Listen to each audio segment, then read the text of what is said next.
కోనసీమ తిరుమల శ్రీ వాడపల్లి వెంకటేశ్వర స్వామి వారి ఆలయంలో శ్రావణ శుద్ధ దశమి సందర్భంగా సోమవారం ఉదయం సంకల్పం విశ్వక్సేన పూజతో పవిత్రోత్సవాలను ఆరంభించారు.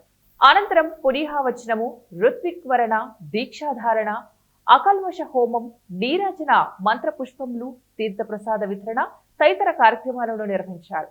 సాయంత్రం సంకల్పము, విశ్వక్సేన పూజ, పునీహావచనము, అంకురార్పణ, వాస్తు పూజ, అగ్నిబధనము, అగ్ని ప్రతిష్టాపన, వాస్తు హోమము, నవమూర్తి ఆవాహన, పవిత్ర ప్రతిష్ట, ఆదివాసములు, వైఖానస ఆగమోక్తముగా అత్యంత వైభవోపేతంగా నిర్వహించబడుతున్నాయి.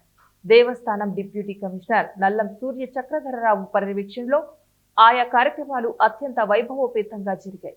భక్తులు అధిక సంఖ్యలో పాల్గొని స్వామివారిని దర్శించుకుని తీర్థ ప్రసాదాలు స్వీకరించారు.